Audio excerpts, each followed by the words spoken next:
Hi guys, how you doing? Welcome back to Carbone's channel. Right, today what it is I'm going over all the things that's been used to paint this fireplace.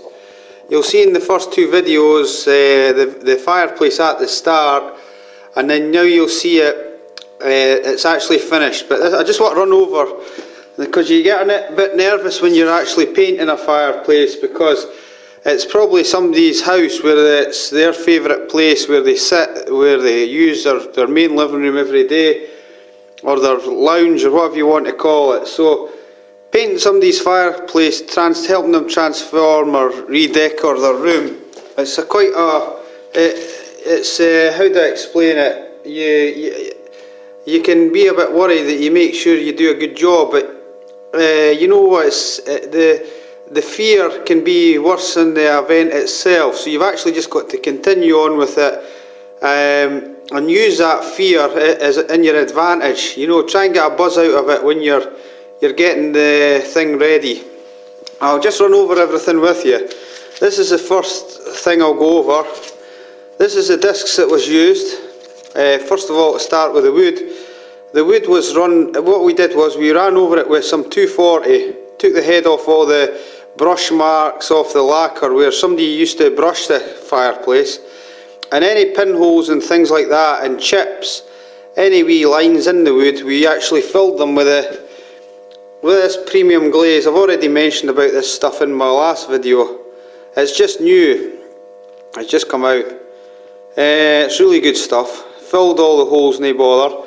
Sanded them down, went over it that was when we actually painted it. Once it was sanded with a 240, and we got into any edges and things like that you can't get into with the sander, with a red pad. I didn't rub it too deep, didn't rub it too hard, because sometimes a red pad on wood, it makes the scratches deeper, and especially with it being black in colour, you don't want the scratches to show up in the actual end finish. So once you rub it all down, what we did was, this is some of the products here that we used. We painted it with this Sikkens product, the Colour Build Black. You get it in different colours. It helps you cover your base coat. Or this is for painting automobiles or cars.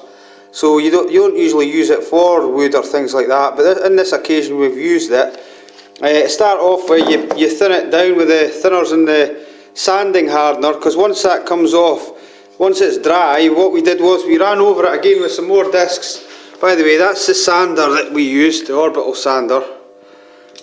And the discs just held on by Velcro, and you've got your dust extraction, which also in my other videos you see my health and safety. It takes away all the particles and dust in the air. So anyway, that's that. That's the sander. I like demonstrating sanders, so if anyone wants me to demonstrate a sander, I'll give you my honest opinion. So then we would run over it with this, the 400 disc, followed by a quick skim of any extra smaller bits with this here, and then rub over the whole lot with the 500. Once the 500 disc's been rubbed the whole thing, we would go back over it again with this Colour Build, but this time we would use it wet on wet. That means when we put the primer on, we don't sand it. What we do is we use the non-sand activator, so you just coat the whole thing up, as you'll see in the video, and then it's ready once it flashes off to apply the base coat. The base coat that we used was just a standard black colour, and then we painted the whole thing with it. Then after that had happened, what we did was we added some sparkle. So we just got an old colour that we'd used. It's actually, I think it's Moondust Silver we used on that one. We turned the gun at a low pressure, and then we applied the silver to the black fireplace. Now I'll show you what happened after that.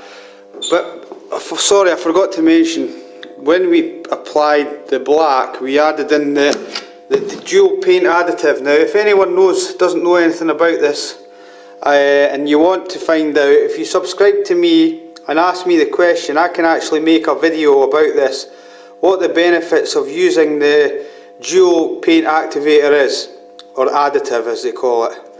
And then once the base and the sparkle here was added at a low pressure,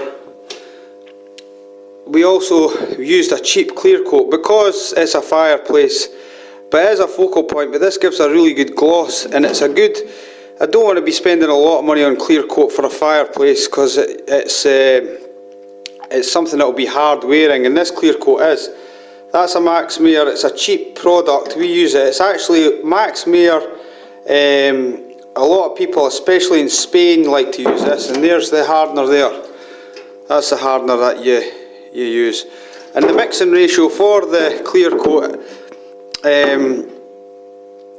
it's 2 to 1 for that. Okay. Now here, in between all the coats, I forgot to mention, I used the Spies degreaser to make sure there was no silicons, because as it's been a fireplace, you know that people polish fireplaces, so there's all sorts of polish, etc., in all the grooves on the furniture. So that's what causes silicon. So that took it away. We didn't have any issues with that. Now I'll just let you see the effect. This is the finished thing.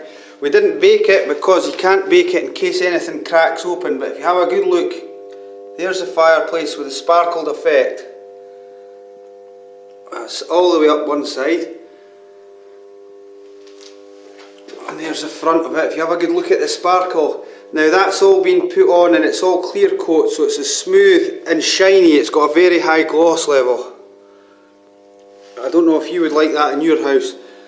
If you would like this done, what to do is subscribe to me, and I can actually arrange, if you can give me your details, if you wanted anything painted like this, to send it to me, and I could organise, give you a quotation. If you could give me the sizes, we could maybe let you see, even if you want me to do a sample piece for you.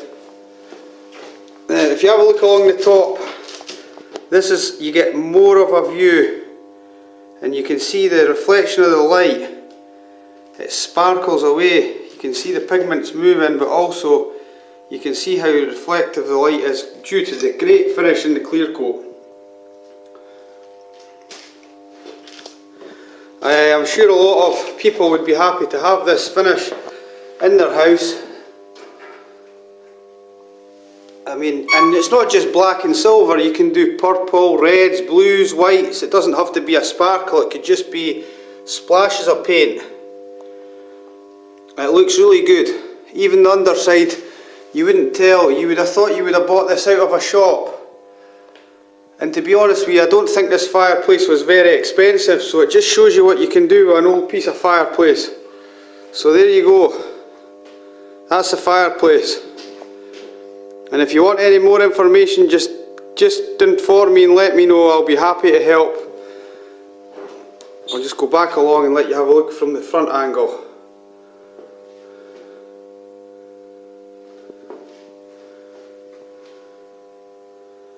Okay, so thanks very much for watching my video. Okay, bye.